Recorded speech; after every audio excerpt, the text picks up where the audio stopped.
అందరికీ నమస్కారం. నా పేరు Archana. Welcome to mysterious stories. ఈరోజు కథ చెలి. తిట్టుకుంటూనే ఇంకోటి డ్రా వేసింది అన్విక. ఈసారి హాఫ్ అన్ అవర్లో వేసి నీట్గా కలర్స్ స్టోన్స్ అద్ది డ్రా వేసిన పేపర్ని విహాన్ చేతిలో పెట్టింది. తలెత్తి దాన్ని చూసిన విహాన్ కళ్ళు చెదిరిపోయాయి. రాత్రి అతను ట్రై చేసిన డిజైన్ లాగే ఉంది, కానీ ఇంకా అందంగా కనిపిస్తోంది. నైట్ వేసిన డిజైన్ వెలితి కనిపించింది. ఇప్పుడు అన్విక వేసిన డిజైన్ పరిపూర్ణమైనట్లుగా అనిపిస్తుంటే అతని కళ్ళు 1000 వాట్స్లా వెలిగిపోతున్నాయి. ముందున్న పర్సన్ ఎవరు అని కూడా మర్చిపోయి అతని ఆనందానికి అవధులు లేనట్లుగా తలెత్తి అన్వికని చూసి ఆమె భుజాలు పట్టుకొని, thank you Anu, thank you very much. నువ్వు డిజైన్స్ ఇంత బాగా వేస్తావని నేను అస్సలు ఎక్స్పెక్ట్ చేయలేదు. ఐ లవ్డ్ ఇట్ అంటూ ఆమెను అప్రిషియేట్ చేస్తుంటే కోపంగా చూస్తూ, నీకు కావాల్సింది నేను వేశాను కదా, నాకు ఏమివ్వవా అంటూ హైబ్రో అప్ చేస్తూ అడిగింది. ఏం కావాలి అన్నాడు. కూల్ చేసిన నా బోటిక్ ఎలా ఉండేదో అలాగే కావాలి. What are you crazy? నీకు బోటిక్ కట్టించి నేను చెక్క భజన చేసుకోవాలా? నువ్వు నా దగ్గరే ఉండి నీ టాలెంట్ నా కంపెనీకి మాత్రమే యూజ్ అవ్వాలి, నీకు కూడా యూజ్ అవ్వడానికి వీల్లేదు అంటున్నా అతన్ని వియర్డ్గా చూస్తూ, ఆర్ యూ మ్యాడ్? కాస్తైనా వేరే వాళ్ళ గురించి ఆలోచించవా? నీ స్వార్థం కోసం బ్రతుకుతావా? ఎస్, నా స్వార్థం కోసమే బ్రతుకుతాను. ఊరి వాళ్ళ గురించి ఆలోచించడానికి నాకేం పని పాట లేదనుకుంటున్నావా? మూసుకొని ఇలాంటి డిజైన్స్ నీ బుర్రలో నుండి తీసి పేపర్ మీద వేసి ఏ రకంగా కుట్టాలో శాంపిల్ రెడీ చేసి పెట్టు, ఇప్పుడే వస్తాను అంటూ అక్కడి నుండి వెళ్ళిపోతుంటే అసహ్యంగా చూసిందతన్ని. అన్విక అతని మీద కోపం ఇంకా పెరుగుతుందే కానీ తగ్గట్లేదు. హా అంటూ గట్టిగా అరిచింది. ఆమె వెనక ఎవరు లేరనే కదా వాడు తన మీద అజమహిషి చూపిస్తున్నాడు. అసలు వీడి నుండి నేనెలా తప్పించుకోవాలి? నాకు వీడి మీద కోపం, ద్వేషం, అసహ్యం వస్తున్నాయి. ఎంతలా అంటే వీడిని కసకస చంపి ముక్కలు ముక్కలుగా నరకాలనిపిస్తోంది. అసలు వీడి దౌర్జన్యమేంటి? నా టాలెంట్ మీద ఒకడి చేతిలో జీవోత్సవంలా బ్రతకడమేనా అని బాగా ఆలోచిస్తున్న తనకి ఇక నిన్న అనుకున్న ఆలోచన సడన్గా తట్టగానే ఈవిల్ స్మైల్ వచ్చి చేరింది అన్విక ఫేస్లో. నేను మంచిదాన్ని అనుకుంటున్నావా విహాన్? రాక్షసి అంటే ఏంటో చూపిస్తా అంటూ విహాన్ చెప్పినట్లు నెంబర్ ఆఫ్ డిజైన్స్ వేయడంలో పడింది. అతను వచ్చేసరికి ఈవినింగ్ అవడంతో ఆమె వేసిన డిజైన్స్ విహాన్ ముందు పెట్టింది అను. వాటన్నింటినీ చూసిన విహాన్ సంతోషం అంతా ఇంతా కాదు. అసలు తన కెరీర్లో ఇంత అందమైన డిజైన్స్ ఎన్నడూ చూడలేదు. వాటన్నింటినీ చూస్తుంటే చాలా కృతజ్ఞతలు చెప్పుకోవాలనిపిస్తోంది అతనికి. రియల్లీ ఐఎమ్ సో హ్యాపీ అను అంటూ ఆమెను చైర్లో కూర్చోబెట్టి, నిజంగా నువ్వు ఇంత బాగా వేస్తావనుకోలేదు. నువ్వు నాకు ఎప్పుడు దొరుకుంటే నేను ఏ స్టేజ్లో ఉండేవాడినో తెలుసా అని చెబుతుంటే నవ్వుతూ చూస్తోంది అను. ప్యూర్ని పిలిచి ఇద్దరికి స్నాక్స్, కాఫీ తీసుకురమని చెప్పడంతో number of variety snacks, coffee వాళ్ళ ముందుంచాడో ప్యూన్. ఇక అందులో హైలైట్గా ఉన్న డిజైన్ సెలెక్ట్ చేసుకొని, రేపు స్టిచ్చింగ్ చేసి చూపించాలి బేబీ అని చెబుతుంటే, ఓకే విహాన్, తప్పకుండా చేస్తాను అనింది. ఆమె చెప్పగానే అలా ఒప్పుకుంటుందని అస్సలు ఎక్స్పెక్ట్ చేయని విహాన్ ఆశ్చర్యంగా చూశాడు. ఇంతకుముందు వరకు ఆమెలో కోపం చూసిన అతనికి అలా నవ్వుతూ మాట్లాడుతుంటే ఆశ్చర్యం అనిపించింది. నువ్వు మామూలుగానే ఉన్నావా? నాకేమైంది విహాన్, బానే ఉన్నాను. మరి నీ బోటిక్ని నేను కట్టించలేను అని చెప్పాను కదా.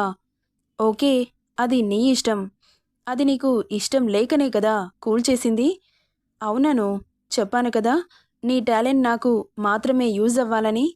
తప్పకుండా విహాన్, నీకు మాత్రమే యూజ్ అవుతుంది అంటున్న అను మాటలకి చాలా సంబరపడిపోతూ, థ్యాంక్ యూ సో మచ్ అను. నిజంగా నువ్వు నాకు సపోర్ట్ చేస్తావనుకోలేదు. ఈ వీక్లో మనం బాంబే వెళ్తున్నాం, పద షాపింగ్ చేద్దాం అంటూ కాఫీ తాగి అక్కడి నుండి బయలుదేరారు.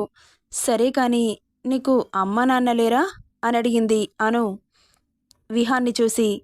ఉన్నారు అన్నాడు. మరి మీ ఇంట్లో మీరొక్కరే ఉంటున్నారే? ఇక్కడుండరు, వాళ్ళు ఊర్లో ఉంటారు. మరి వాళ్ళని ఎవరు చూసుకుంటారు?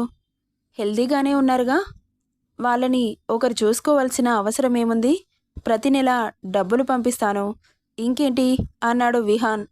అది కాదు, తల్లి తండ్రి చాలా కష్టపడి మిమ్మల్ని ఇంత పెద్ద పొజిషన్‌కి తీసుకొచ్చి ప్రయోజకుడిని చేశారు కదా! వాళ్ళని చూసుకునే బాధ్యత నీకుందిగా! అందుకేగా డబ్బులు పంపేది.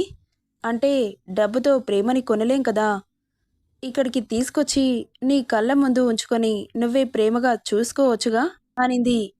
అను, నీ లిమిట్స్ నువ్వు క్రాస్ చేస్తున్నావు అన్నాడు హైబ్రో వేవ్ చేస్తూ. సైలెంట్ అయిపోయింది అన్విక. ఇక మాల్ రావడంతో కారాపి అనుని లోపలికి తీసుకెళ్లాడు. కొన్ని డ్రెస్సెస్ చూపించమనడంతో సేల్స్ గర్ల్ డిజైన్ కో డ్రెస్ అతని ముందు వేసింది. ముందున్న డ్రెస్సెస్ని చూస్తున్నాడు విహాన్. అన్విక మాత్రం బొమ్మకి వేసిన డ్రెస్ చూస్తోంది. ఒక డ్రెస్ బాగా నచ్చింది తనకి. సేల్స్ గర్ల్ని ఆ డ్రెస్ చూపించమని అడుగుతుంటే అలాంటిదే ఇంకోటి తీసి ఆమె ముందు పెట్టింది. దాన్ని చేతిలోకి తీసుకొని వావ్, వెరీ బ్యూటిఫుల్, చాలా బాగుంది అనుకుంటూ విహాన్, నాకు ఈ డ్రెస్ కావాలని అడిగింది. ఈ డ్రెస్సా? ఈ డ్రెస్ ఏంటి ఇలా ఉంది? నీ సెలెక్షన్ చాలా బాగుంటుంది అనుకున్నాను, అస్సలు బాలేదు. వద్దు, నాకు నచ్చలేదు. ఇదిగో చూడు, ఈ డ్రెస్ చాలా బాగుంటుంది నీకు, ఒకసారి ట్రై చేసిరా అంటున్న అతన్ని అలాగే చూసింది. ఏంటి వెలో అన్నాడు. నాకు ఇది నచ్చింది ప్లీజ్ అనింది. చెప్పాను కదా, మనం వెళ్ళేది బాంబేకి, అక్కడ కాస్త డీసెన్సీ మెయింటైన్ చేయాలి. ఇలాంటి చీప్ డ్రెస్సెస్ తీసుకుంటే నాకు నచ్చదు. అక్కడ ప్రైజ్ ముఖ్యం కాదు కదా, నాకు నచ్చింది. అను, నీకు నచ్చితే సరిపోతుందా? నీ ఇష్టాలు ఎవడికి కావాలి? నాకు నచ్చలేదు, సో నాకు నచ్చిందే వేసుకోవాలి. చెప్పింది చెయ్యి, ఈ డ్రెస్ ట్రై చేసిరా అంటూ అతనికి నచ్చిన డ్రెస్ తీసి తన చేతిలో పెట్టాడు. ఇక ఆ డ్రెస్ని తీసుకొని ముభావంగా ట్రయల్ రూమ్కెళ్ళింది. అతను ఇచ్చిన డ్రెస్ వేసుకొని వచ్చి విహాన్ ముందు నిలబడింది. ఆమె వచ్చిన అలికిడి తెలుస్తుంటే తల తిప్పి చూశాడు విహాన్. ఎప్పుడు చూడీదార్స్ వేసుకునే అను వెస్ట్రన్ డ్రెస్లు చూడగానే కళ్ళు చెదిరిపోయాయి. అసలు అనునేనా లేక వేరే అమ్మాయినా అనిపించింది అతనికి. చాలా పాష్గా మోడల్స్ కూడా అంత అందంగా ఉండరేమో.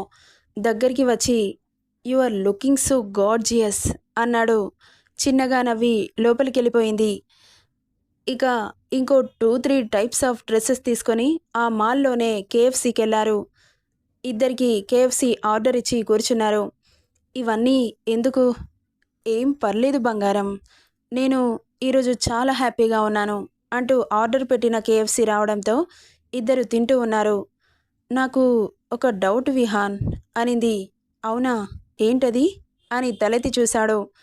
ఇప్పుడు నేను నీ దగ్గర ఉంటున్నాను కదా, మన మధ్యలో ఏ రిలేషన్ ఉందని నువ్వు నన్ను నీ దగ్గరుంచుకుంటున్నావు? నేను ఆడపిల్లని, నాకు ఒక జీవితం ఉంటుంది. నేను లైఫ్లో సెటిల్ అయిన తర్వాత నాకు నచ్చిన అబ్బాయిని పెళ్లి చేసుకొని హ్యాపీగా లైఫ్ని లీడ్ చేద్దామనుకున్నాను. ఏ అమ్మాయి అయినా అలాగే అనుకుంటుంది. భర్త, పిల్లలు అదే ప్రపంచంగా భావిస్తుంది. కానీ నువ్వు నా ఆశలని, ఆశయాలని మొగ్గగా ఉన్నప్పుడే తుంచేశావు. సో వాట్ అన్నాడు కనుబొమ్మలు ముడివేస్తూ. అతని నిర్లక్ష్యానికి కోపం వస్తుంటే కష్టంగా కోపాన్ని అదుపు చేసుకుంటూ, మనిద్దరం ఒకే ఇంట్లో ఉంటున్నాం, ఒకే కంపెనీలో వర్క్ చేస్తున్నాం, నా అవసరాలన్నీ నువ్వు తీరుస్తున్నావు, మనిద్దరి మధ్య ఏం లేదు కానీ బిజినెస్ పరంగా నన్ను నీ దగ్గరుంచుకుంటున్నావు. చూసేవాళ్ళు మనిద్దరికి ఏం పేరు పెడతారు అనింది. I don't need other people's words అన్నాడు రెక్లెస్గా. అసహనంగా అనిపించింది అన్వికకి. కానీ ఇది తన లైఫ్కి సంబంధించిన మ్యాటర్, ఖచ్చితంగా తేల్చుకోవాలి అని. అయితే వేరే వాళ్ళ మాటలు నీకనవసరం. సరే, నాకు అనవసరం. నీ మనస్సాక్షికి ఏం చెబుతావు? నేనెవరు అంటే ప్రతి ఒక్కరికి మనస్సాక్షి అనేది ఉంటుంది కదా, దానికి ఏం చెబుతావు? ఏంటి ఈ మ్యాటర్ ఎక్కడికో తీసుకెళ్తున్నావు? నా నుండి తప్పించుకోవడానికి ఇదొక నాటకమా? తమరి నుండి తప్పించుకుంటే నన్ను వెతకడం మీకు పెద్ద పనేం కాదుగా. మీ నుండి తప్పించుకునే సాహసం నేను చేయలేను. కానీ సరే, ఒకరోజు ఉంచుకుంటారు, 2 రోజులు ఉంచుకుంటారు, నెల, 1 ఇయర్ తర్వాత నా లైఫ్ ఏంటి? అసలు నేనెవరు? నా బ్యాక్గ్రౌండ్ ఏంటి? అసలు నా ఉనికి ఏంటి? నీకు కాకుండా నా మనసుకైనా నేను చెప్పుకోవాలి కదా. తమరు లైఫ్లో సెటిల్ అయ్యాక పెళ్లి చేసుకుంటారు, మీకు ఫ్యామిలీ ఏర్పడుతుంది. మరి నాకు? నేను పెళ్లి చేసుకోవాలిగా. నాకు పిల్లలు కావాలి, నాకు ఫ్యామిలీ కావాలి. ఏ ఆడపిల్లకైనా ఇలాంటి ఆశలుంటాయి కదా. పెళ్ళి అనేది ఆడవాళ్ళ లైఫ్లో ఒక టర్నింగ్ పాయింట్. కానీ నా లైఫ్ని నువ్వు లాగేసుకుంటాను అంటే చూసేవాళ్ళు నన్నెలా పెళ్లి చేసుకుంటారు? ఇన్ని రోజులు వాడి దగ్గర ఉన్నావు, నువ్వు ఫ్రెష్ క్యాండిడేట్ అని నమ్మకమేముంది అని చేసుకున్నవాడు నన్ను ప్రశ్నిస్తే నేనేం సమాధానం చెప్పాలి? మనిద్దరి మధ్య ఎలాంటి రిలేషన్ లేదు. ఆ విషయం నీకు తెలుసు, నాకు తెలుసు. కానీ చూసేవాళ్లకు తెలీదు కదా. చెప్పు విహాన్, నాకీ మాటకి సమాధానం కావాలి. నేను పలువురి నోర్లలో ఉండడానికి నేను ఒప్పుకోను. ఎందుకంటే చాలా సెల్ఫ్ రెస్పెక్ట్తో బతుకుతాను. చాలా నిజాయితీగా బ్రతికాను. నా కాళ్ళ మీద నేను నిలబడి ఈ స్టేజ్కి వచ్చాను. నాకెవరు 1 హెన్పీ కూడా హెల్ప్ చేయలేదు. చేయడానికి కూడా నాకెవ్వరు లేరు. నేనొక అనాథని. అలాంటి నన్ను నీ స్వార్థం కోసం, నీ కంపెనీ డెవలప్మెంట్ కోసం ఇలా బంధించి నీ దగ్గర పెట్టుకొని నా ఐడియాలజీని వాడుకుంటూ ఎన్ని రోజులు ఇలా బ్రతుకుతావు? నీకు అసలేం అనిపించట్లేదా? ఒకరి టాలెంట్ వల్ల నా కంపెనీ గ్రో అవుతుందని కొంచెం కూడా గిల్టీ ఫీలింగ్ లేదా? ఇప్పుడు అనిపించకపోవచ్చు. ఏదో ఒకరోజు నువ్వొక అందమైన అమ్మాయిని, నీ మనసుకు నచ్చిన అమ్మాయిని పెళ్లి చేసుకొని నీ పిల్లలతో, నీ భార్యతో చాలా హ్యాపీగా ఉన్నావు. చాలా పీస్ఫుల్గా ఉన్నావు. నీ చుట్టూ అంతా ఎలాంటి సమస్యలు లేకుండా చాలా హ్యాపీగా ఉంది లైఫ్. కానీ ఒకానొక టైం మన మెదడుని తొలిచేస్తూ అసలు ఈ సంతోషానికి కారణం ఎవరు అని అంతరాత్మ ప్రశ్నిస్తుంటే దానికి నువ్వేం సమాధానం చెబుతావు? ఈ హ్యాపీనెస్కి కారణం ఎవరు? నీ టాలెంటా, లేక నీకు హెల్ప్ చేసిన వాళ్ళా? నీకు హెల్ప్ చేసిన వాళ్ళైతే అందులో నువ్వు ఎక్కడున్నావు? నీ టాలెంట్ ఎక్కడుంది? వేరే వాళ్ళ మీద డిపెండ్ అయ్యి బ్రతుకుతుంటే నేను నిన్ను ప్రశ్నించలేకపోవచ్చు, నేను నీకు అడ్డు రాలేకపోవచ్చు. కానీ నీ మనస్సాక్షికి ఏం సమాధానం చెబుతావు? చుట్టూ ఉన్న వాళ్ళందరికీ నా కంపెనీ నా వల్లే, నా టాలెంట్ వల్లే గ్రో అయ్యాను అని నువ్వు విర్రవీగొచ్చు. అది వాళ్లకు తెలీదు కదా అని మాట్లాడుతుంటే కోపంగా చూశాడు అన్వికని. ఏంటి ఈ ఒక్కరోజు డిజైన్స్ వేసి బాగా మాట్లాడుతున్నావు? అంటే నీ టాలెంట్ని ఉపయోగించుకొని నేను ఈ స్థాయికి వచ్చాను అనుకుంటున్నావా? నా టాలెంట్ ఏంటో నాకు తెలీదా? తెలుసు కదా. మరి నన్నెందుకు నీ దగ్గర పెట్టుకున్నావు? ఎందుకంటే ప్రపంచంలో నెంబర్ 1 ఫ్యాషన్ డిజైనర్గా పేరు సంపాదించాలని. అచ్చా, అయితే నీ సొంత టాలెంట్తో అలా అనిపించుకోవచ్చుగా. ఎవరికేం అభ్యంతరం ఉండదు. బట్ వేరే వాళ్ళ టాలెంట్ని లాక్కోవడానికి నువ్వెవరు? కోపం వస్తుంది కదా. ఆలోచించు విహాన్. నా మాటలు నీకు కోపం వచ్చినా నేను మాట్లాడేది నిజం. అది నీకు అర్థం అవ్వాలనే ఇలా మాట్లాడుతున్నాను. అయినా ఏ రిలేషన్ లేకుండా మనిద్దరం ఒకే దగ్గర ఉంటే నలుగురు నానా రకాలుగా అనుకుంటారు. నీకు వాళ్ళెవరితో పని లేకపోవచ్చు, కానీ నేను పరువే ప్రాణంగా బ్రతుకుతాను. నన్ను వేలెత్తి చూపిస్తే నేను తట్టుకోలేను అని చెప్పి అక్కడి నుండి వెళ్ళి కారులో కూర్చుంది. వెళ్తున్న తనని కోపంగా చూసిన ఆలోచనలో పడ్డాడు విహాన్. నెక్స్ట్ పార్ట్లో ఏం జరుగుతుందో చూద్దాం. ఈ స్టోరీ ఎలా ఉందో కామెంట్ చేయండి guys. Thank you for listening.